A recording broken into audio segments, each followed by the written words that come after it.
سڵاتان لێ ببینەرانی 964 متوانە نەقیم لە ئەڵلقەیەکی نوێی سەعاتی سفر هاتمەوە لاتان لەم ئەڵلقەیەدا تیش دەخینە سەر ئەو سەردانەی هەفتەی پێشووی دۆناڵد ترەمپ بۆ وڵاتی چین ئەنجامیدا. سەردانەکە ینی کۆی سەردانەکە مشتومڕی زۆر بەدواهات، زۆر باسوخواسی بەدواهات لەوەی کە سەردانەکە بە شێوازێ بووە پێشتر دۆناڵد ترەمپ ڕەنگە تەنانەت دەرکەوتنەکانیشی لەگەڵ سەرۆکانی تری وڵاتانی جیهان بەم شێوازە نەبوو بێ کە سەرۆکی چینی بینی. لە سەردانەکەدا حتمەن باسی دوایین پێشهاتەکانی ئێران کراوە، لەو لاشەوە پەڕیوەتەوە بۆ مەسەلەی تایوان کە یەکێکە لە کێشە هەنووکەیەکانی نێوان چین و ئەمریکا ئێسا تایوان. لە سەردانەکەدا ئەوەی کە بینراوە، ئەوەی کە لێکدانەوەی بۆ کراوە نەرمونیانیەکەی دۆناڵد ترەمپ بۆ جیاواز لە جارەکانی تر بەرامبەر بە سەرۆکی چین بۆچی بەو شێوازە دەرکەوت و لەلایەکی تریشەوە ئەوەی کە ئێستا هەیە بەرامبەر بە ئێران ئایا چین پشت لە ئێران دەکات ئەم جارە لەم کۆبوونەوەیەوە کە لەگەڵ ئەمریکا کردوێتی یاخود نەخێر هەر پشتیوانێکی بەهێزی ئێران دەبێت و ئەو داواکاریانەی کە دۆناڵد ترەمپ لە چینی کردووە و ئەو لێدوانانەی کە لە دوای سەردانەکە دۆناڵد ترەمپ دای و کاریگەری گەورەی بە دوای خۆی دایەنە. ئەمانە و زۆر باسوخواسی تر لەگەڵ عەقید سەلام مەسعەد ڕاوێژکاری 964 بۆ کاروباری سەربازی دەکەم. جەناب عەقید بەخێر بێیتەوە. سوپاسدارەکەم، خۆشتان بەخێر بێنەوە. هەر بژیت. حەزەکەم یعنی بە شێوەیەکی عام باسی ئەوم بۆ بکەیت کە ئەم سەردانە چی بوو دۆناڵد ترەمپ کردی بۆ چین لە کاتی ئاگربەستا کە ئێستا لە ئاگربەستا جەناب دەزانین لەگەڵ ئێرانە چیان باس کردووە؟ تەمان ئەم زیارەتە زۆر بوو، بڵین سەربازی بوو، ئیکۆنۆمی بوو، اقتصادی بوو، عەسکەری بوو، ناوچەکە هەمووی تایوان، ئێران، هەموو جۆرێکی لەگەڵ وڵاتانی خەلیج و ئەوانەیە. طبعاً زیارەتی ئێمە بە دەرەجەیە کەسە مەلەفی ئێران مەلەفێکی سەرەکی بوو لەوەیە کە باسکرا تایبەتی هاوکاری چین بۆ ئێران. طبعاً لێرە مەساڵح دەست پێ ئەکاتن، مەسلحەتی ترامپ لەو ناوچەیە لەگەڵ مەسلحەتی شین لە گەڕ ئێرانە. زۆر چت باس کراوە. طبعاً جارێک شەمووی دەرناکەوێت لە بیریشت نەچێتن جارێ سەردانیەکی تر هەیە هی پۆتین بۆ چین لەم زوانە ئەوە دوایەوە دەرەکەوێتن ئایا ئەگەنە چی ئەم وڵاتانە لە بینی خۆیانە لەبیرت نەژێ مەسلحەتی شخصی خۆیان لە بان هەموو شتێکە و لەوە پێشی شوتمە بڕوا بکە کەس سیقەی بە یەکتری نییە لەم وەزعەیە. زۆر باشە. حتمما دێمە سەروردەکاری سەردانەکە، بەڵام ینی کۆی سەردانەکە هەموو شتێکی سەرنجڕاکێش بوو، ینی سەرنجی بەلای خۆتا ڕاکێشە. بۆ نمونە ینی ئەو چەکاوانەی کە بەدەست پاسەوانە چینیەکانەوە بوو لە سەردانەکەی دۆناڵد ترەمپ دەرکەوتن. حەزەکەم باسی ئەو چەکانم بۆ بکەم. چەکانە چی بوو؟ کیوبیزت 191 ئەم چەکە چین دروستیەکە، بەس ئەگەر بێتە ڕاستی ئەم چەکە خۆی نوسخەیەکە لە چەکە ئەڵمانیەکە HK 216 هەرەوە دروست کراوە. بەڵام ئەوەی سەیرە ئەم چەکە بڵین سەبەتانەکەی لوولەکەی بە کۆڵد هەمەری پێ ئەڵێن، ینی لە دروستکردنی چەکە کۆڵد هەمەر ینی بە لێدانی سارد، بە چەکوش بە لێدانی سارد. معنای چیە لێدانی سارد لەگەڵ گەرمەکە جیاوازیەکەیتن؟ کۆڵد هەمەر جارە تۆ هەموو کەسێنە و لولەی تفەنگی بینیوە کە خانەی تایە. ئەم خانانە بەجیایە پۆڵا و ئاسنەکەی کە دروستەکرێت لەگەڵ مەوادی ترە. ئەجا سەبەتانەکە دێنن، ئەم پارچەی خانەکانە خەنە ناو سەبەتانەکەەوە بۆ ناوی. ئەجا دوای ئەوە کەپسەکرێ بە سارد لێ ئەدرێتن تاکو درێژی خۆی وەرەگرێ و قیاسی خۆی وەرەگرێ. طبعاً ئەمە قیاسەکەی فیشەکی غەربیە، خواتنی ڕۆژاوا لە جۆری 5 ملیم بەبانەوە نەوەک 7 بەبانەوە ئەکرێتن. درەمەکە کەپسەکرێتن ئەو پارچەی ناوی لەگەڵ پارچەی دەرەوە بە لێدان بە پرێس کە لێ ئەدەیت ئەبێتە یەک پارچە، ینی لوولەکە بێتە یەک پارچە نەوەک دوو پارچە کە ئێمە کردومانە تەنەوەکەەوە پێڵەن کۆڵ هەمەر ینی لێدانی سارد. سیفادەی چییە؟ تەمەندرێژی، دیقە، سیانەی کەمترە و تحملی زۆر زیاترە و بەرگەی زیاترە گرێتن. طبعاً ئەمەشی کە دروست کردومە لە 2019 چین دروستی کرد لەسەر نمونەی HK ئەڵمانی. ئەوە بوو کە چین دەربچێ لە بەندەسەڵاتی ڕووس ئیتر چەکی یەکێتی سۆڤێت بەکار نهێنێ چونکە سوپای چین هەر کەلاشنکۆف و چەکی ڕووسی بەکارهێنا ئێستا بکەوێتە حاڵەتی چەکی خۆی کۆی دروستی بکاتن و واز لە وڵاتانەی تربێنێ و هەتاکو فیشەکەکانیشی تر لەلایەن خۆیەتی معمەلەکان لە جۆری 5 ملیم بەبانەوە فیشەکێ زۆرە تەخێنێ ئەم چەکەوە خۆی بڵێن هەروەکو کەلاشنکۆف مەدای 800 مترە 800 فیشەکە تەقێنێ لە دەقەیەکە بە ساڵی ئەگەر بتەوێتن طبعاً مەغزانەکەی سی فیشەکە بەڵام زۆر شتی بۆ دامەزراندووە مەسەڵەن لەگەر بتوێت لیزەری بۆ بەسی بۆ دیقەی ئیسابە یاوە تا دووربینی بۆ دابنەی هەمووی شوێنەکانی بۆی تەرخان کراوە دروستە حازرە وەکو کڵاشنکۆفەکانی ئێستاکە کە بڵین لە جۆری کڵاکۆف قەدیمەن کڵاشنکۆف ئێستاوانی کە بڵین کۆن کردبێتیان لە سوپایە کاتەویست دووربین بخیتە بان کڵاشنکۆف شوێنی نەبوو کڵاشنکۆف دووربینەکەی لە باندابنەی ببوورە لەبەرەوەی پێڵێن غیطاء البەدەن یعنی قەپاغەکەی سەری لاتەدا قەپاغی هەبوو بە دووربینەوە بەسرا بووە هیشە و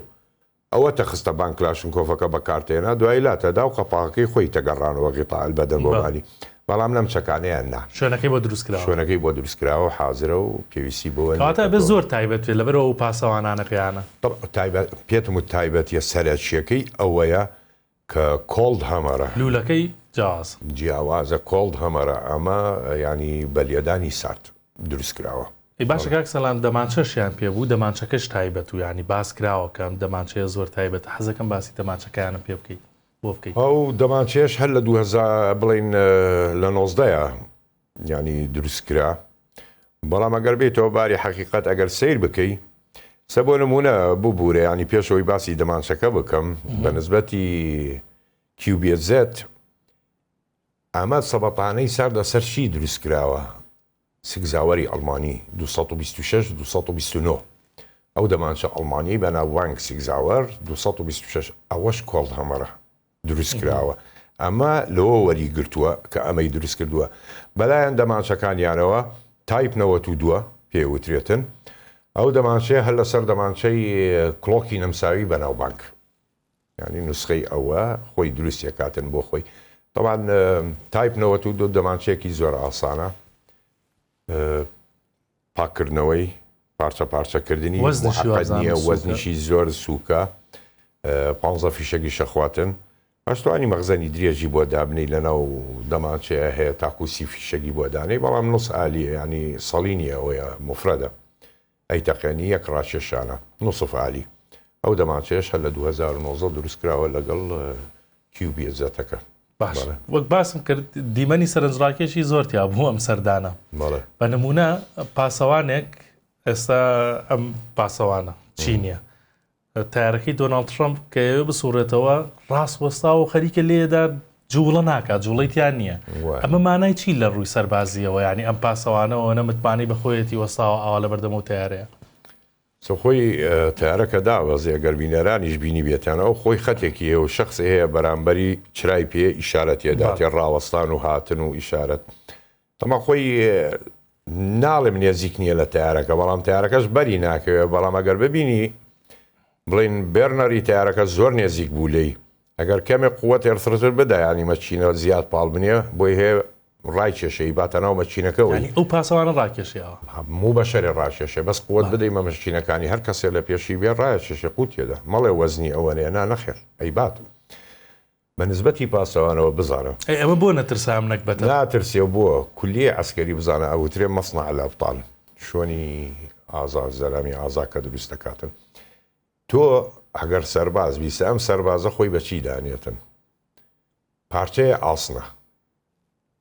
ئەگەر بکەوێتە بانێت عزیەتەدا ئەگەر تۆش بکەوی تەبانی هەر عزیەتەدا لەبەرەوە ئەوە خۆی بە ئاسندانەوە من پارچەیە ئاسنم کەس ناتوانێت کارم لێ بکاتن زەبط و نیزامی عسکەری لێرە پێشانەداتن کە چین زۆر بەناوبانگە لەوەیە تایبەتی لە مەشقیانوانە ئەگەر ببینی چین وڵاتێکی سەیرە لەوەیە بەڕاستی جوولەی نابێ بە هیچ جۆرێکی بەریشی کەوێ ناجوولێتەوە نانەخێر ئەوە ئەوەیە معنای پارچە ئاسنێکە و وەستاوە نەوەک بەشەرە زۆر باشە لە سەردانەکەیە جەنابەت حتمەن بە وردی متابعەت کردووە لە هەڵسوکەوتەکان و کۆبوونەوەکانی بینی و دووسەرۆکە و دانیشتنیان و ئەوانە ترامپ لە پێشەکەیش باسم کرد ینی ئەو ئەنتەریەی نەمابوو کە لەگەڵ ئەو سەرۆکانەی ئەوروپا سەرۆکەکانی تردانیشێت و هێرشەکاتە سەریان و نۆع جوڵەیەکی دەسەکا و پێ ئەەکەنێ و ئەوانە بۆ بەرامبەر سەرۆکی چینەمەی نەمابوو ینی بە کوردیەکەی کز بوو کز ئەبێ کەس بێ بەرامبەری بۆ یەک چین ئێستاکە لە جیهانە دووەم سوپایە لە ئیکۆنۆمیا زۆر بەهێز و بەقووەتە. ئەمریکا خۆی لە وڵاتیان نادا کە بەهێز بێ وەکو خۆی بە تەواوەتی دایرەکت مباشر. ئەگەر بتەوێ زەرەر لە چین بدەی چینیش زەرەر لە تۆ ئەداتن لە ترامپ. دەبەر ئەوە ئەمە نە زلینسکیە نە ئەوروپایە ئەڵمانیایە نە بەریتانیایە نە فەنزەوێلایە ئەم زەلامەت جیاوازە ئەمە گاڵتەی لەگەڵا ناکرێتن. چۆن ئەڵێن ئێمە لە شەقامە وەڵا فڵان کەس هیچ نییە ڕۆمەجانی بەڵام نا ئەوەی تریان ناوێرم بڕۆمە قەدی. ئەمە ئاوهایە وڵاتێکی زل وڵاتێکی زەبەلاح بەهێز بەتوانە دوایەوە شخصیەتی شینی شەگەر ببینی وەکو شخصیەتی هیچ سەرۆکێکی تر نییە. زۆر جددیە ئەم زەلامە هەتاکو بڵێ جددیە ینی ملتەزمە بە قەراراتی خۆی گەڕانەوەشی نییە لە قەراراتی. ترامپ لێرە ناتوانێت ئەو سوکایەتی بەمە بکاتن پێی بکاتن پێکاتەوە پێشی بکاتەوە دوو وڵاتی زەبەر هاوها ناوێرن ڕوبەڕووی یەکتری ببنەوە بلاکس مەساڵحیان هەر بەیەکەوە بێتن ڕاک سیاسیان دژایەتیان هەیە بەڵام مەساڵح ناتوانانی بەجێ بهێڵی نانەخێر ینی نەیتوانی بەرامبەر ناتوانێت بەرامبەر بە چین ناتوانێت ترامپ ئەوە بکاتن وەکەوەی کە لە زلینسکی کرد لە وڵاتە لە هەر سەرۆکێکی تر هەر سەرۆکێکی کە بڵێ زۆر باشە بابینە سەر ناوەڕۆکی ینی قسەکانیان لێکدانەوە بە قسەکانیان بە نمونە لە باسی تایوانە دۆناڵد ترامپ بە ڕاشکاوانە بەرامبەر بە سەرۆکی چین وتی ئەو هێشتا ڕازی نەبووە بەو گرێبەستەی کە چەک بدا بە تایوان. ئەمە تاکتیکێک بوو دۆناڵد ترامپ کردی یان مانۆڕێکە بۆ بەدەسێنانەوەی کات ینی درێژە بە کات بدا هەر بەڕاستی چەک دەدات بە تایوان ئەیدات ئەی بۆ وایوت قسە جیایە و فعل جیایە باش ئەتوانی تۆ بە قسە مجرد کات وەربگری ئەگەر من بمەوێت لە فلان بڕوار بیدەمێ چەکەکان بڕۆ مانگێتر دوو مانگ تاخیر یەکەم دوایەوە کێشەیەکە دۆزمەوە هەر کێشەیەکە دۆزمەوە چەکەکانی دەمە حەقدە ئەتیفاقە تۆ تایوان هەموو چەکەکانی ئەمریکیە فڕۆکەکانی F-16 ئەمریکیە و بلۆک هەفتا دوی هەیە ڤایبەری هەیە یعنی باشترین چەکی ئەمریکای هەیە هەرچەندێ تایوان اعتیمادی سەرەکی خۆی لەسەر تانک و سەربازوانە نییە تەنها تۆماهۆکەکان کڕوزی ئەمریکی لەگەڵ F-16کانە لەگەڵ مینی دەریا لەگەڵ تۆپی دژی دەریا لەگەڵ موشەکە چونکە خۆی بڵێن دورگەیەکی بچووکە ئەوە نییە بەهین بێت بۆ خۆ پاراستنی خۆی دەوروبەری هەمووی دەریایە ئەواری پێوێ بەڵام ترامپ تەنها کاتە وەریەگرێتن بەڵێ چەکێ دەنێ ئەکەر بە بیرێت دێ کاتێ نانسی بلووسی کە چوو بۆ ئەوێنانە یعنی چین نەکرد بۆی نەڕوە ئاخری ڕۆیشتن هەموو تیفاقەکان لەبەرەوە ئەوە ڕاست نییە ئەی داتێ چەکەکانی داتێ بەڵام سەرۆکی چینیش لامان کات و ئەمان شوێنە وەڵامی دایەوە وتی ئەشێت یعنی مەدۆسیەی تایوان لە نێوان ئەمریکا و چین بگاتە ڕوبەڕووبوونەوەی ڕاستەوخۆ ئەمە لە ڕووی سەربازی و مانای چیە قسەی سەرۆکی چین کاکتۆڕێ مەمایەن پێشۆن مانگێ نازان بە بیرم نایە لە چ بەرنامەیە بوو پێتم و تاکو 27 ینی چین ئەبێت تایوان بەرێتن لە کۆتایی ساڵی 27 بۆی هەیە ئەمە ڕووبداتن و وەری بگرێتن بە نسبەتی چینەوە تایوان چییە بۆ ئەوە ئەگەر بڵین دراگۆن تنی نسینی ئەژدیایی چین دەم بکاتەوە تایوان قوتە داتن بەڵام ئەو ئەمریکا لە ناوەڕاستە بۆیە ئەو کێشەی ناوێت بەڵام ئەیبات بەخۆشی بێ بە ناخۆشی بێ دژی ئەمریکا هەر ئەیباتن تەڵام بردننی تایوانی زەرەرێکی زۆر گەورەیە بۆ ئەمریکا لە هەموو لایەکەوە ینی ئەمریکاش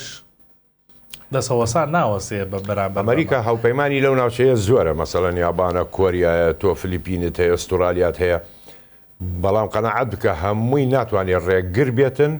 کاتێ چین ئیکۆنۆمیەکەی تەواو بێ تۆ سەیری اقتصادی سینی مەکە کە سیارەی دنیای داگیر کردووە سەر لە کوردستانیە مەسەری کە چوە سوڕێتەوە سیارەی چینە زانیتیانە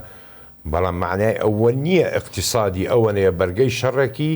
کەمێ درێژخایەن بکاتن بەرامبەر بە ئەمریکا باشە ینی جگەر لە مەسەلەی تەکنەلۆژیا وەسەلەن چیپە ئەلیکترۆنیەکان بۆچی تایوان ئەوەنە گرنگە هەر بەڕاستی وڵاتی تایوان جوگرافیای تایوان بۆچیەوە نەگرنگە؟ تایوان بزانە لە دوای شەڕی ناوخۆی چین کە بڵێن کۆتایی لە ساڵی 1940 ئەم حزبە دوو حزب بوون ئەمەیان کە چووە ئەوێ لەوێ خۆی جێنشین کرد و قایم بوو لێنانە. تایوان بۆ چین بۆ گرنگە. یەک لەلایەن سەربازیەوە تۆ چیەڵێی تەوەسع العمق الدفاعی، زیاتر فراوانە بم لە هێزی بەرگری خاکی خۆم، حیسابکە تۆ چەندێر چیتە پێشەوە. ئەمە خاڵی یەکەم. تەمان خۆی سیاسی اقتصادیە عسکەریە بە هەموو لایەکەوە نییە بەس گرنگی عسکەری بێنانە نەخێر. جیۆ سیاسی بزانە یەک بڵاوبوونەوەی هێزی بەرگری خۆم کە فراوانەکەمەوە. دوو دەسەڵاتی ئەمریکا لەو ناوچەیە نامێنێتن. سێ مەضیقی تایوان ئەکەوێتە بندەست منەوە، ئەکەوێتە بندەست چینەوە ئەم خاڵانەی کە دێتن. چوار چین دەریای چین فراوانە بێ بۆ بڵین محیط الهادی بڵاوە بێتەوە. ئەمانە هەمووی سەرچیە. بۆیە تایوان سەر ئەوە نییە بەس ئەلکترۆنیات بێنا نەخێر. تۆ مەضیق تایوان مەوێتن، بڵاوبوونەوەی سوپاکەم مەوێتەوە، بڵاوبوونەوەی دەریای من مەوێتن، دەسەڵاتی ئەمریکا لەو ناوە کەمە بێتن. تەسەور کە خۆی تیجارەتی جیهان عالەمی هەمووی لە مەضیق تایوانەوە ڕەتە بێ. تۆ یابان کاوپەیمانی ئەمریکایە، کۆریا، ئەم وڵاتانە هەمووی خنکێنیتن بۆ حاڵە بێتن. ئەمریکا باسانی دەستبەرداری هاوپەیمانەکانێ بێ؟ ئەمریکا سیقەی لەسەر نییە. یعنی ئەگەر بگەڕێنەوە هیری کیسینجەر وەزیری دەرەوەی ئەمریکای بۆ لە هەفتاکان قسەیەکی کردووە، وتی بیبیتە دوژمنی ئەمریکا باشترە لەوەی بیبیتە هاوڕێیت. ئەوە قسەی وەزیری دەرەوەی ئەمریکایە. ئەمریکا مەساڵحی لە چۆ بڕاتن پشتت لێکە، گوێی لێ نییە. هەر بەوەش بەناوبانگ، هەر بەوەش بەناوبانگەوە معروفە. بەڵێ باشە بۆچی لەو سەردانەیە ینی باسی ئێران کراوە حتمەن، بەڵام بۆچی کەمترین باسی ئێران کرا لەم گەرمەی ئاگر بەست و چەندێ شەڕ ڕوویدا و تەنانەت چینیش ناڕاستەوخۆ هاوکاری ئێرانێ کردوانە بۆ کەمترین باسی ئێران کرا؟ تۆ بزانە ئەم کۆبوونەوانە نەچوونە بێتن. تۆ کۆبوونەوەی ژووری داخراوت هەیە الغرف المغلقة. تۆ ئێمە ئاگامان لەوە نییە. مەلەفی ئێران مەلەفێکی سەرەکی بوو. ڕاست سەیرەکەی لە شین چی وت؟ وتی ڕازی نیم لە سەرداخستنی هرمز وە چەک نادەم بە ئێران. بەڵام ئایا ئەو شتە ڕاستە؟ یەکشی تریشی وت لە زاری دۆناڵد ترەمپەوە وتی سەرۆکی چین زۆر بەڕاشکاوانە پێی وتوم کە ئێران نابێتە خاوەنی چەکیەتۆم. وایە من پێتم وتووە نەوەک بەس ئەمریکا کە نایەوێتن ئێران بێتە خاوەنی چەکی ئەتۆمی. رووس چینیش هەردووکیان ڕازی نین. ئەوە ڕاستەکەی لەوەیە. بەڵام لە ژوورە داخراوەکان چ قسەیە کراوە ئەوە ئێمە نایزانین. هاتنی پۆتین لەم زوانە بووە لای وابزانمیش کاتەکەیان تەرخان کردووە کە بڕوا بۆ لای شین. ئەو کاتە زۆر تشت ڕوو نەبێتەوە دەرەکەوێتەوە، چونکە ئێران بە چین و رووس ئەو 39 ڕۆژە خۆڕاگر بوو شەڕی کرد، پێویستی بەوان بوو. بەڵێ باشە ئێستا هەم دیسانەوە دۆناڵد ترەمپ و نەتانیاهۆ پەیوەندی تەلەفۆنیان بەستۆتەوە. جا هەر کاتێکەڵێن ئەم دوانە پەیوەندی تەلەفۆنی بکەن ئەوە شتێ ڕووەدا. ئێستا چیان بەدەسەوەیە پەیوەندی تەلەفۆنی لەم کاتەیە؟ بەدەستیانەوەیە کە داگیرسێنەوە جارێتتر شەڕەکە داگیرسێنەوە. بزانە ئەم ناوچەیە ئەم شەڕە من پێتەڵێم وەستانی ناوێت تاکو نەتەنیاهۆ لەسەر حکوم بێت. ئەو باش بزانە هەتاکو نەتەنیاهۆ لەسەر حکوم بێ ئەم شەڕە ڕاناوەستێتن بەم شێوازە. ئەگەر سەیری نەتەنیاهۆکەی بەم پەیوەندی تەلیفۆنە پێشەوە چی بوو؟ مفاوەزاتی لوبنان درێژەی داپی. بۆ درێژەی داپی؟ چونکە بێ ڕووبکاتە ئێران. ناتوانێت حزب الله لەلایەکەوە لەگەڵ لوبنانە بێ مفاوەزات کە ئێرە چۆن بڵێ ڕایگرێتن لەملا دەست پێ بکاتن، بەڵام لە هەردوو لا زەحمەتە بۆی دەست پێ بکاتن. لەبەرەوە لەو قەناعەتەم ینی ڕوەداتن. چ شتێ ڕوەداتەوە هەمیسان ئەگەر نەگەنە اتیفاقی شین ئەگەر نەتوانێت زەغت لە ئێران بکایان پۆتین کە ڕۆیە ئەوێنانە پەیوەندی بکەن بێکەوە و ئەم مۆزوعەیەک لای بکەنەوە ئەم شەڕە. بەڵام لە حاڵاتێکە بڕاوکە ئەوە بە ئاسانی تەواو نابێتن نانەخێر. ترەمپ کاک سەلام زۆر گەشتبین بوو بەرامبەر بە چین لە دژی ئێرانیانی وەک جاری پێشوو نەمێنێ گەر شەڕش هەڵگرسێتەوە. بە نمونە وتی پەکین ڕازی بووە لەم سەردانەیە کە ڕۆیشتوم لەوەی کە چەک نەدا بە ئێرانی تر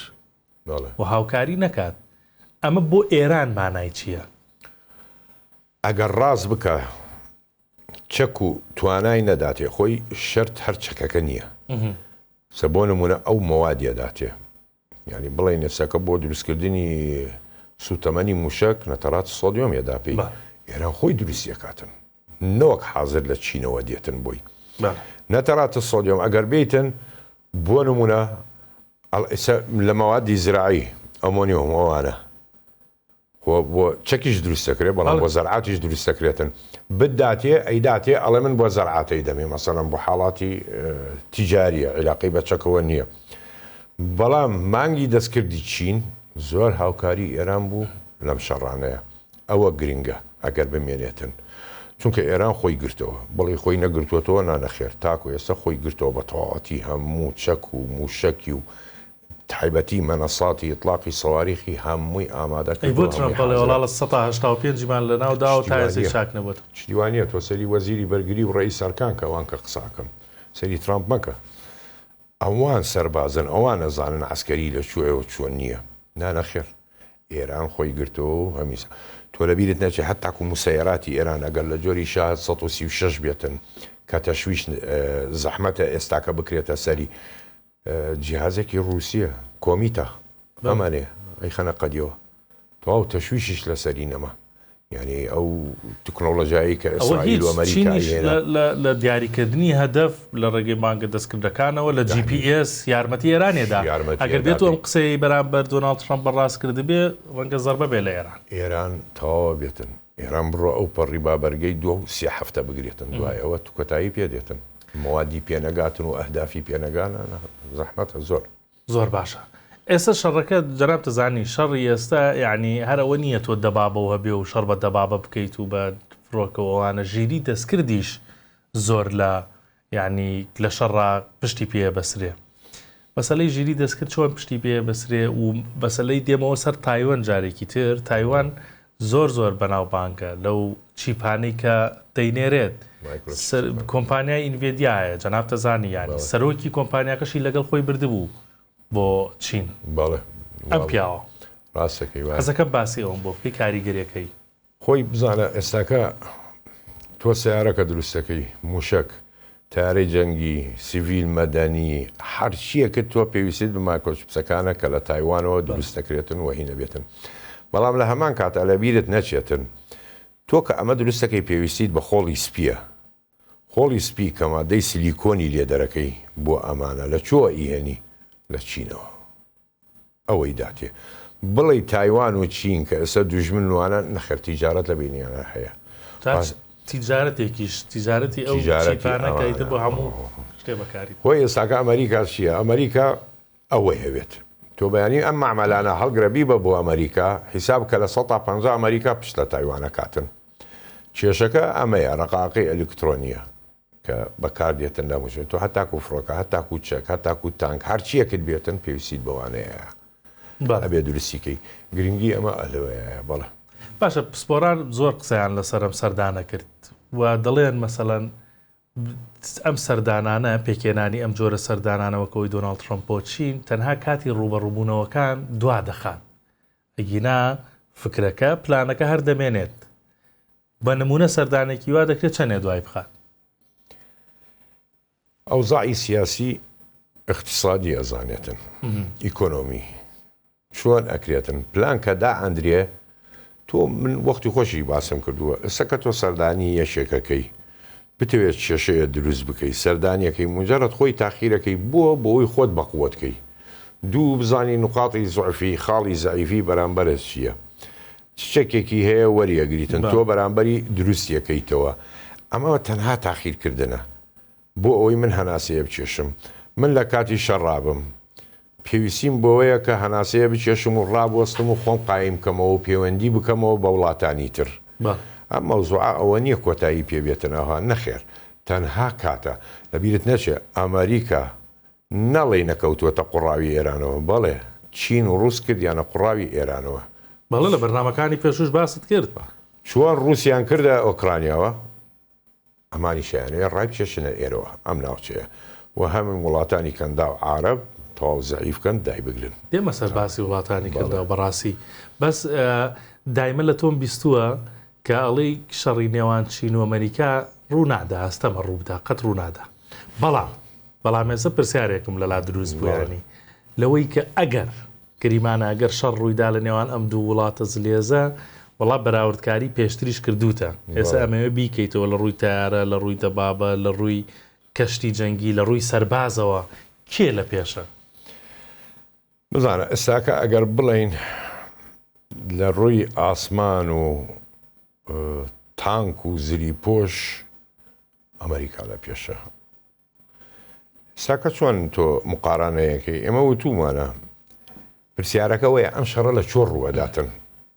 ئەوە گرنگە ئەگەر لە باخچەی چین بێ ئەوە ئەمریکا دۆڕاوە ئەبێ بڕابەوەتۆمی ئەگەر لە باخچەی ئەمریکا بێتن ئەوە چین دۆڕاوە تۆ چەندێ نێزیک بی لە وڵاتی خۆی خەتی لۆجستی ئەوانت بەردەوام بێتن شەڕ هی تۆیە.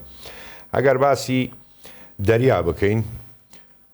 بەلایەن ئەمریکاوە لەوە پێشیش باسم کردووە کە 11 کەشتی فڕۆکە هەڵگریان هەیە حامیلە تایرات هەرە گەورەکەشی جێرالد فۆرد کە سوتا و بردی و گەڕانیەوە ئێسەوە گەیشتە ئەمریکا 12 تاکو 14 مانگەوێ بۆی بکەوێتەوە دەریا جگە ئەوە 11 هەیە چین سێدانی هەیە جیازێک زۆرە بەڵام ئەگەر وەکو پارچەی دەریا هەمووی بیجێڕینەوە ینی چەند مودەممیرە و فرقاتە و باریجە و ژێر دەریا ئەوانەی هەیە چین 600 زیاترێ لە دەوری 630 پارچەی دەریایی هەیە ئەمریکا لەو عەدەدە کەمترە ئەمان کەوتونەتە پێشی. بەڵام ئەگەر باسی تانک بکەین بووبورە ئەمریکا 6800 تانکی هەیە چین 6000 هەیە سەرباز لە خزمەت ئامادە ئەمریکا 1,800,000 سەربازی هەیە بۆ شەڕ چین سەر 2 ملیۆنە چین 2 ملیۆنی ئامادەیە ئێستاکە ژماری زۆرە زۆرە دوایە من لە بەرنامەیە باسی شەڕی حرب الکوتەل البەشەریەم کردووە کە بە بەشەر شەڕەکەی بێت چەک تەسلیم ببێتن ئەگەر بیتە سەر احتیاط ئەمریکا احتیاطی زیاترە 800,000 احتیاطی زیاتر هەیە لە چین زیاترە. بەڵام لە فڕۆکەی ئاسمان من فڕۆکەکان کە باسەکەم بە کۆی گشتی باسیەکەم نەوەک بەهین ئەمریکا بە کۆی گشتی فڕۆکەکانی 13300 فڕۆکەی هەیە چین 3300 هەیە 10,000 فەرقە بە کۆی گشتی. ئەگەر باسی فڕۆکەی جەنگی بکەین وەکو ئستەوە جیە بەڵام لەسەر نسخەی سیخۆی دروست کراوە هیچین ئەوەش F-15 ئەمریکیە. ئەگەر باسی فڕۆکەی جەنگی بکەین هەمووی ناهی فیول و بار هەڵگر و ئەواکس و بڵین ئەوەی کە هەڵە سێ بۆ شەڕ جەنگی چین 1600 هەیە بەڵام ئەمریکا 6,000 بەبانەوەی هەیە 6,300 هەیە زۆرە جیاوازیەکە لە نێوانیانە. لە ئۆتۆمیە لە ئەتۆمە ئەمریکا ئێستا نێزیکەی 5,300 ئۆتۆمی ستراتیژی و تەکتیکی هەیە 5,300 بێتن چین 500 هەیە لەوەشە جیاوازی زۆرە. ئۆتۆمیەکانی بڵین ئەمریکا فراوان بۆ بڵاو بێتەوە لە دنیا سە بۆ ئاگاداریت حەت تاکو لە یابان دوو دانەی داناوە دوو بۆمبی ئۆتۆمی لەبەر کۆریا دوانی داناوە لێنانە هی یابانی خۆی نییە باس کردووە کە ئەمریکا 150 بۆمبی لە دەرەوەی وڵاتە لە قاعیدەی ئەنجەرلیک تورکیا هەتە لە ئەڵمانیا هەتە لە زۆر شۆن فراوان کردووە. تەسەوور بکە ئەمریکا وڵاتێکە بۆ نمونە معمەلی بایۆلۆژی ئەمانەی جەرسوم و جۆرە شتانە کە دروستەکرێت وەکو بڵین هەتاکو کۆرۆنا و ئەوانە کە هاتە مەیدانەوە شتێکی ئاوها لەوە خەتەرتر زۆر هەیە. ئەمریکا 2 دانەی لە دەرەوەی وڵاتە لە ناو خاکی ئەمریکا یەک معمەلی بایۆلۆژی نیە جەرسومی و ئەوانە هەمووی فراوان بووەتەوە لە دنیا. بەڵام چین هەمووی لە ناوخۆیەتی بیتە هاو پەیمانان ئەمریکا زۆر زیاترە یەک ناتۆی هەیە دووش جگە لە دەرەوەی ناتۆ تۆ ئوسترالیات هەیە یابانت هەیە فلیپینت هەیە کۆریای باشوورت هەیە تایلەندت هەیە ئەمانە هەمووی لەکوێیە لە باخچەی چینایە لە دەوروبەریەتی لەبەرەوە میانی ئەمریکا هەتاکو لەلایەن تکنۆلۆژیاوە ئەمریکا بەهێزتر ئەمریکا زۆر پێشکەوتووە لە تکنۆلۆژیاش لەگەڵ چینە. بەڵێ زۆر باشە باسی یابانت کرد. باشە یابانیش پشتگیری لە تایوانەکە. بەڵێ یابان چیەکە لەم بینایە چی پێکرێ؟ یابان بزانە نێزیکەی 250,000 سەربازی هەیە یابان، بەڵام سەربازی یابانی پرۆفێشناڵە ها ئەو مەشقەی کە بینیویانە پرۆفێشناڵن محتەرەفن لە پێش بڵین سەربازەکانی ئاسیا هەمووین لە احتراف و لە چەک بەکارهێنانە. بە نسبەتی تانک خۆی دروستیەکە گرانترین تانکیش لە دنیای جیانە تانکی یابانیە کە بە 11 ملیۆن دۆلارە. بەڵام چەند تانکی هەیە؟ 500 تانکی هەیە. بە هەمووی گشتی پێ ناگاتە 500 خوار 500 تانکەکانی بەرامبەر بە 6,000 تانک. هەرچەندی ئەگەر شوڕ ڕوو بدا لە بینی یابان و چینە بڕۆ زەوی نابێتن، چونکە چێ داوەزێتە سەر خاکی چی ئەمانە بینیان دەریایە بە فڕۆکە و بە موشەکە بێ بیتە بالستی موشکی بالستی چین لە پێش یابانە، لە دەریا زۆر لە پێش یابانە، ینی 147 پارچەی دەریای هەیە، ئەم 730 بەبانەوەی هەیە. بەڵام تکنۆلۆژیای یابان جیاوازە، هەتاکو مدەمیرەکانی گەشتی جەنگی دەریای یابان تکنۆلۆژیایەکی زۆر بەرز و زۆر پێشکەوتوتیایە زیاتر لە چینە. بە نسبەتی هێزی ئاسمانیەوە ئەوە مقارنە نییە، چونکە یابان فڕۆکەکانی چییە؟ F-35ەکانی وەرگرتووە لایتینگ بەسەر نسخەی یەکە نییە ئەوەی کە ئیسرائیل و ئەمریکا خۆیان هێنە، چونکە 4 نمونەیە F-35 لایتینگ نەخێر ئەوەی هەیەی لەو مستەوای ئەوانە نییە. ئەمە یەک حاڵەت یەکەم. دوو F-15 ئەمریکی بەکاردێنێتن بۆ سیادەی جەوی ینی ئاسمان کۆنتڕۆڵ بکاتن. حاڵەتی سێمیش وەکو باسمان کردووە فڕۆکەی میتسۆبیشی خۆی دروستیەکە ئاویش تقریبا نسخەیەکە لەسەر F-16 کە دروستیەکاتن. بەڵام ئێستا کە ڕێ پێدراوە کە دروست بکە زیاتر وەکو ئەڵمانیا کە ئێمە باسمان کردووە 3 وڵات لە جیهان بۆی نییە چەک دروستکە ئەڵمانیا، ئیتالیا، یابان لە دوای جەنگی ژیانی دووەمە. بەڵام ئێستا ڕێیان پێکراوەتەوە هەتاکو پۆتین ترسێکی زۆر گەورەی لێ نیشتووە لەبەر ئەڵمانیا ئەگەر دەست بکاتن دروست بکاتەوە. بەڵێ باشە یابان بۆچی ئاوا یعنی ئەو پشگیری تایوانەکات و کە ئەو پارۆ ئاسانەیە بۆ چین؟ وەکو بە جەنابتم وت ئەگەر چین تایوانی گرت دەریا هەمووی خۆیە بێ محیط الهادی، تیجارەتی یابان و کۆریا هەمووی بە مەزیق تایوانەیە، هەموویە بێتە من مەرحەمەتی چینەوە. دوایەوە ئەگەر سەیری مێژوو بکەی بیخێنیتەوە ینی دوژمنەهەتێکی سیر هەیە لە بینی یابان و چین و تاکو ئەم ڕۆژەش ئەوە نیە یەکتریان خۆش بێت کۆنەقینە نەوەک حکوومەتەکان میلەتەکانیش زانیت لەبیر نەچێ لە جەنگی جیهانی دووەمە یابان کە چینی داجیکی 20 ملیۆن کەسی کوشتەوە ئەویان لەبیر ناچێتەوە. لە تایلەندی شەروەها ئێستاکە مەسەلەن تۆ با هەر بۆ نمونە بینەران بزانن تۆ ئەڕۆی ئەڵەی وەڵا پیکاب هایلۆکسە کڕم تیۆتە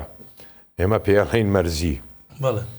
ئەچی ئەڵێ ئەمە تایلەندی ئەمە نازانم چۆن دەریە ئەمە نیسان سینیە دروستیەکە فلان وڵاتە لاند گروزەر مەسەلەن سیرەکەی زۆر پارچەی هەیە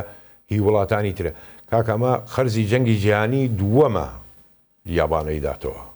خەرزی لەسرە ئەم وڵاتانەی داگیر کرد، ئەم هەموو کوشتنەی کرد، یەنی یابانی پارەی یابانی یەن ئەو قیمەتە بە قووەتەی نییە. لەبەرەوەڵێ وەرە کاکە سیارە دروستکردنیەوە خۆتان تەجمیعی بکەن و قەرزەکان وەربگرنەوە، چۆن تاکو ئەم ڕۆژەش ئەڵمانیا قەرز بە جووەداتەوە هی جەنگی ژیانی دووەم ئەوە حاڵەت هەیە ینی هینە. زۆر باشە لەم چەند ڕۆژەیە کاک سەلا باسخواسێ بڵاو بووە کە گوایە لە بیابانەکانی نەجەف لە عێراق بنکەی ئیسرائیلی هەیە. ئەوە بووی تر ئێران کردێ سەر عێراق و عێراقیش کۆمەڵێ دەوریەی کرد لەو ناوا و دوایوتی هیچ نییە و ڕێیتەیە چێکە ئیسرائیل بلکەی لەو بیابانە کردی بێتەوە؟ بەڵێ ئەیکاتن چونکە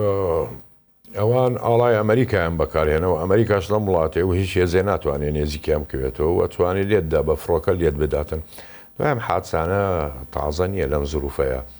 ئێمە گەر بگەڕێنەوە بەسی هەشتاکان بکەین کاتێک کە سەدام حوسێن نیوەی دنیا هەفتا وڵات پشتگیری لێکرد چەک و بۆمب و تکنۆلۆژیایە دەسەڵاتێکی زۆری هەبوو سوپایە هەیە بەهێزی هەبوو بە قووەت بوو گەورە بوو 66 فەرقەی هەبوو عێراق کاکە ئەو کاتە بەو هەموو هێزەوە ئەنجا ئیسرائیل لەو بیابانە دابەزی لە هەشتاکانە خطوطی پەیوەندی اتصاڵاتی تەقاندەوە و کشایەوە و لە بیرمان نەچێتن کە لە مەفاعلی چواردەی تەموزیدا هەر 16 فڕۆکەی ئیسرائیلی هات لێیدا باشە لەو زەمانە کە عێراق ئەوەنە بەهێز بوو ئەوەنە قووەتی هەبوو ئەوەنە پشتگیری هەبوو ئەم ئیشانە ئیسرائیل کردی لەم کاتەیە لەم زروفەیە کە عێراق هیچ شتێکی وای نییە نە بەرگری ئاسمان مەزبوط هێزی ئاسمانی تەواو فەوزایەکە هەر فرقەیە بۆ خۆی ئیشەکاتن ئیسرائیل نەتوانێەوە بکاتن نانەخێ دەتوانێت باڵە ڕێتیەچێتن هیکاتن بەڵێ باش ئێستا قسەیەکی تر هەیە بە تایبەت میدیا ئەمریکەکان زۆر باسی دەکەن کە گوایە ئێران کۆمەڵێک ڕاوێژکاری سەربازی خۆی ناردۆتە کوبا لەوێەوە ئەگەر شتێک ڕووبدا بەرامبەر ئێران ئەوان دەستی خۆیان بۆشێنن لە کوباوە و هەر خۆشیانە ڕۆیشتونەڵێ میدیا ئەمریکەکانڵێ موسەیرە و درۆنیشان لەگەڵ خۆیان بردووە ئەمە چۆنینە توانێت ئێران شتێکی وا بکات ئێران کردوێتی لەمە پێشەمە تازە نییە ئێستاکە باش ئێران بەستم دەستوەشاندنەکەیە دەستوەشاندن ئەو ناتوانێت لە ناو ئەمریکا دەست بوو شوێنێ لە کوباها کوبا کۆتایی پێدێتن ئەوە گەر دەست بەش بووە شوێنێ بۆ گوانتۆنامە باش بۆ ئێوێنانە دەسەوە شوێنێ ئەوە لە کوبایە و زەربەیە لێوێنانە ئەداتن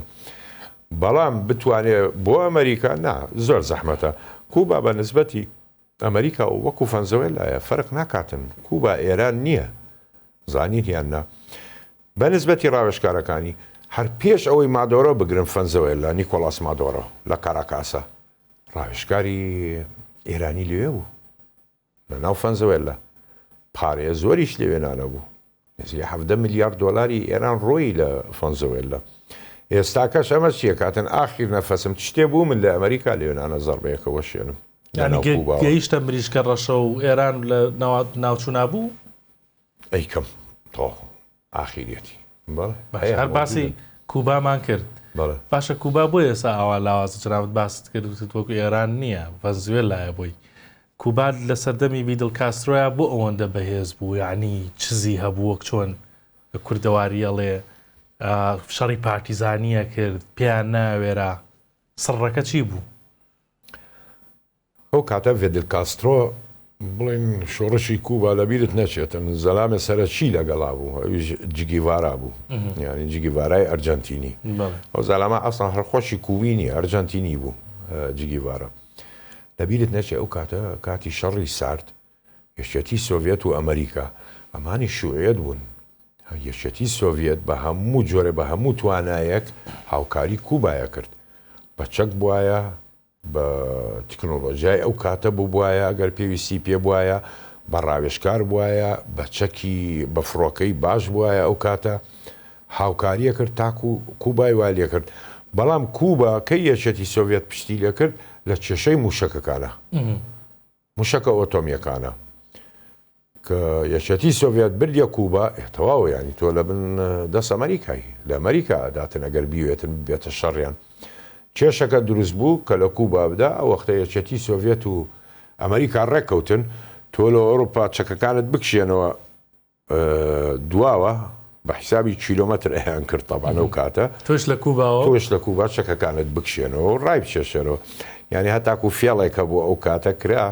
کە خێنمەوە من پێکەنینم پێە هات اتفاقی ساڵتیەک و دوو لە نێوان ڕۆناڵد ڕیگن و گۆرباچۆف کە کردیان وەختی خۆی هەیوت موشەکی ناوەندی ئەبێ ڕابگرین 500 کیلۆمەتر نابێ بڕوە تۆ ئەمانی 500 کیلۆمەتر ڕوا بێ ڕای بگرین تەسەوور بکە یەکێتی سۆڤێت موشەکی دروست کرد 492 کیلۆمەتر ڕۆیی ئەمریکا شکاتی کرد وتی ئێمە ڕێککەوتوینە کە 500 نەبێ وتی ئێمە 500 نیە 492 بۆ 8 کیلۆمەتر بۆ 8 ینی هەم وڵاتانە ئاوان لە سیاست و هینیانە لەبەرەوە کوبا ئەو زەمانە شتێ بوو و ئێستاش شتێترە ئێستا کوبا هەر حساب کە وجودی نییە بڕوا بکە لە فەنزوێلا لاشکەمترە چکە گەر بووە گەر باسی چەکی بکەی کوبا چ چەکێ بەکاردێنێتن ئێستا شمێک 21 بەکاردێنێ کە لە 1950 دروست کراوە حتى يسوي ئێستش ئەوە بەکاردێنێ کە لە هیچ وڵاتێ نەماوەتەوە هندستان ئاخیر وڵات بوو کە بڵێن نسخەی لێ دروستەکرێت تۆم یەک بیستوێکت هەیە ئیتر نسخە دروستەکەی چۆن لە F16 ئەڵێن بلۆکەوەنە مێکیش ئاوهایە مێک بیستویەک بۆ نمونە ئاخیر نسخەی بیسۆن بوو کە دروستکرا لە عێراق پێیانەوت بیسۆن هندستان بەکارهێنا لە شەڕی پارنا ئەوەی ڕابردووی پاکستان و هندستان مێک بیستویەکی بەکارهێنەوە مێک بیستویەکێ کەوتە خوارەوە هی هندستان بوو فڕۆکەوانەکەش ناوی ئەبی هەندان بوو خستیانە خوارەوە پاکستانیەکان گرتیان ئێستاکەش ئەو فڕۆکەیە بەکاردێنێ بەلایەن تانکێوە چی بەکاردێنێت تی 55 بەکاردێنێتن تاکو ئێستا کە لە دنیا تۆ تی 55 تانکێک دڵیشی پێیان خۆش بێ دڵی پێ خۆشەکە من ئەمەم هەیە هەنێ تانکی هەیە لە جۆری تی 62 کاکە وەش کۆنە خۆشی ساڵی پەنجاکان و چلەکان هەیە جگەلەوە من پێش چەند ڕۆژێ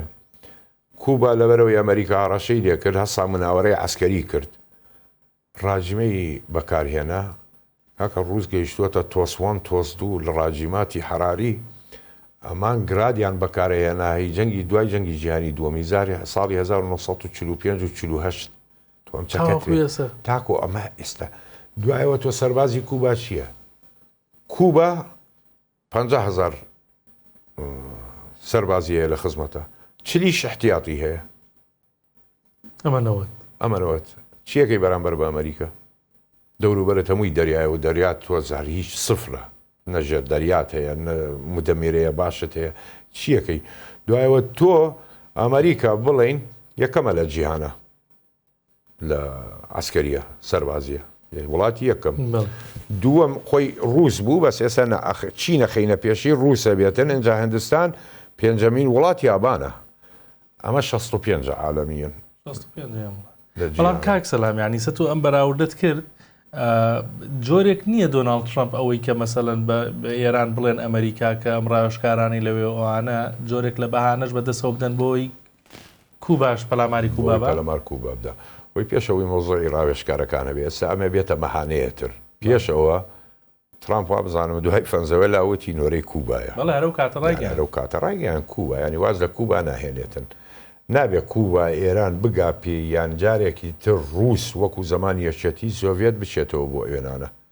ئەو ڕێە ناداتن لە ناوێداتن بەڵێ باشە بابی نەسەر یعنی و کاتی کە بەرنمەکەم مایەتی باسی وڵاتانی کەندا و خەلیج بکەین ئەی ئەوان چییە سە دوای شەڕەکە وەزعیان چییە ئەوە تا ئێستا خەریکە هەم دووبارە ئێران موشەکە گرێتەوە بە ئیمارات بە سعودیە لە قاکی عێراقەوە درۆن ڕۆیشتۆ بۆ سعودیە دوێنێ وەزعی وڵاتانی خەلیج چییە ئێستا؟ بەنسبەت وڵاتانی خەلیجەوە بزانە ئەگەر مێشکیان هەبێ بابیر لە جەنگی عێراق و ئێران زۆری بەسەران نەڕۆیشتووە ینی بڵێ مێژوویەکی کۆن نییە مێژوویەکی کۆن نییە کە هەمویان ئەزانن چی ڕوویداوە ئەوروپا ئێستش ناوێرێ شەڕ بکە بۆ جەنگی ژیانی دووەم کە پێش جەنگی عێراقا زیاتر لە 40 ساڵ ئێستش ناوێرن بیری لێ بکەنەوە شەڕێ بکەن چونکە زانن چیان بەسەر هات کەنداوە گەربیر بکاتەوە 8 ساڵ جەنگی عێراق و ئێران 6 ساڵ عێراق وڵات نەما داوای لێ نەکا شەڕ ڕابیژیرێتن وێران بوو بڵێ عێراق و ئێران نەبوو بەدەست ئێرانەوە نەخێر ئینادی ئێران و شەڕیان عێراق و ئێران بوو بەدەستیەوە ئێستا کە بکەونە شەڕ لەگەڵ ئێرانە قەنەعەت کە بە 10 ساڵیشتەوە نابێت زانیت ئەمریکاش بەشداری ئەو شەڕە نابێتن 10 ساڵ ئەو استنزافە ناکاتن بەنسبەتی شەڕی 39 ڕۆژەکە ئیمارات ئێران لە ئێرانی دا ئیمارات دەستی کردەوە بە فڕۆکە قەسوی کرد ئەو فڕۆکانەی کە وتیان قەتەر و ئەوانە ئێران وتی میراج لێمی داوە فڕۆکەی میراج ئێرانی قەسف کردووە فڕۆکەی میراج ئەمریکا و ئیسرائیل نییانە ئەو فڕۆکانەی کەنداوە هی قەتەر و ئیمارات و ئەوانەیە جگەلەوە سعودیە ئەترافی کرد من لێتمدا ولا حەشدی شعبی عێراقیشمدا لە ناو عێراقا بەڵام سعودیە وێ ڕێککەوێتن ئێران هەوێ ڕێکەوێ بە هەموو جۆرێک و ئاسمانی خۆشی ڕائگرێ بەرامبەر بە ئەمریکا لە ئاسمانی منەوە لێنەری تووشم نەکەی بەنسبەت ئەو مسەیەرانەی کە لە مەحەطەی کارەبای تاقەی بڵین ئۆتۆمی ئیماراتیدا ئەوە نامەیەکە ئەگەم پێت بتەوانەوێت لە بوو شەهر بدەیت لێدەم لی بداتن تۆ کێشەیە لەم ناوە دروستەکەی واز لە شەڕدێنیتن هەموو جیهاندێنی یارمەتی هاوکاری وەرە چارەسەری ئەم تیشکە بکە لەم ناوەیە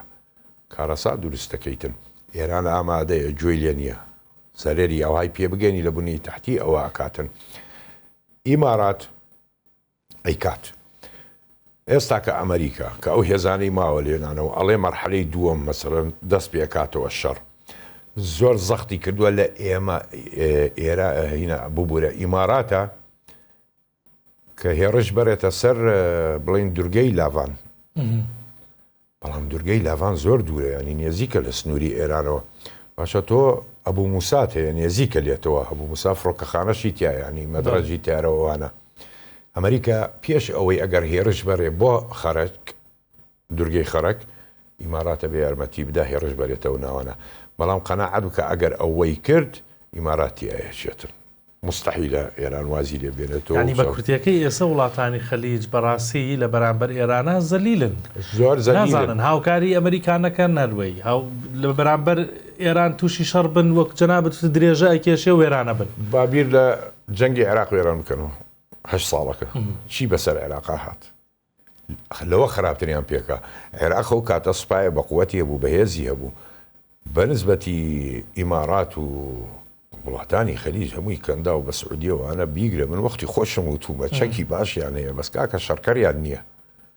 زەلامی شەڕکەریان نییە ئەوە نیە یعنی وەڵڵاهی بەعزە ڤیدیۆیەکەیە من وەختی خۆی بینی بووم بڵێن سعودی بەرامبەر بە حوثیەکان تۆ سیارەکەت درع دۆشکەکەت عالیە و ئۆتۆماتیکە بە کۆمپیوتەری خەیتە ئیش شەوان ئەبینی سێ حوثی لە شوێنێ بوو ئەمەی کە لەسەر جیازەکەت دانیشت بوو ئەیوت لە دەسەڕاستە بڕۆ بیان شێلە یەک حوثی هەسا بە کەلاشنکۆف تەقەی لە سیارەکە کرد نە جامەکەتە بڕێ نەجان سیارەکەتە بڕێتنەوە درعا یەکسەر سوڕانەوە هەمووی ڕایان کرد نێزیکەی 12 ئەسکەری سعودیتیە بۆ ئەمانی 3 کەس بوون تو شەڕ بەمانە ناکرێتن بەو شێوازە کاکە جان لەبەر ئەوە کەندا و خەلیج خۆی تووشی ئەم شەڕە بکاتن لی دەرناچێتن سعودیە بۆ هەوڵەدا لەگەڵ ئێرانە ڕێک بکەوێتن هەر جۆرە بێ ڕێکەوم ترس حوثیەکان ئەو دەردەی حوثیەکان دایان بە سعودیە دووبارە نەبێت ترسار لە دڵیان ماوە دڵیان ماوەتەوە ئەوەیە مۆزوع وەڵام بە دەرفەت ێزانم پرسیارێک لەسەرەوەش بکەم مسر بەتەمای چییە ئێستا بە فڕۆکە بناوەرە کات و عەرزی عەزەڵاتەکە و فڕۆکە لەسێنێ ینی ئیسرائیل شەمانە بینێ پێشتر باسی وەزعی ئیسرائیل و مسرمان کردووە مسر بەتەمای چییە؟ سامکم مسر پێشەوەی باسی فڕۆکەکەم حرەکەیەکی زۆر سەیری کرد مناوەراتێکی کرد پێش دە ڕۆژ زیاتر 2 هەفتە بێتن لە سنووری خۆی و ئیسرائیل دووری 100 مەتر لە سنوورەوە 100 مەتر بەس دوور بوو بە چەکی ڕاستی کردی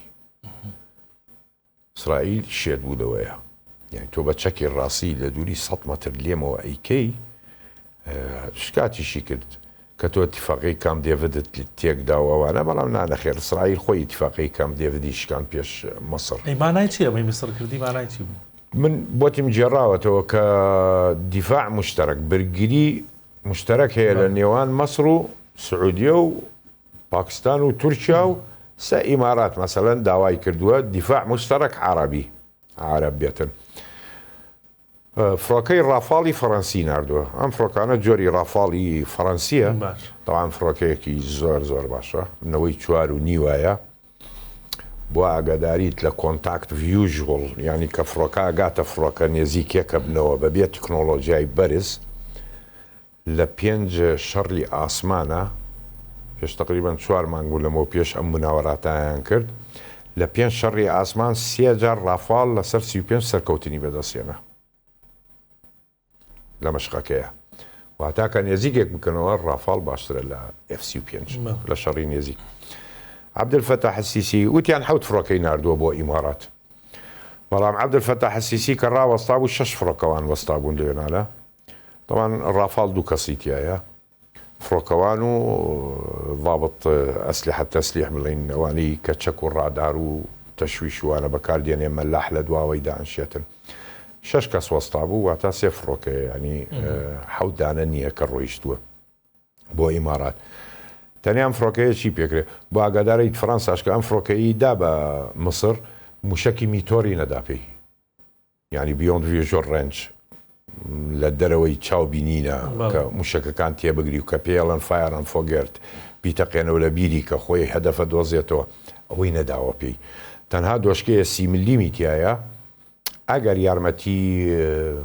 ئیمارات بدە ئەم فڕۆکانە بە ئاسمان بفرێ بەس موسیرەکان بخەنە خوارەوە بەو دۆشکەیە لەوە زیاتر بڵێ هێرش بەرێتە سەرێران مستحیلە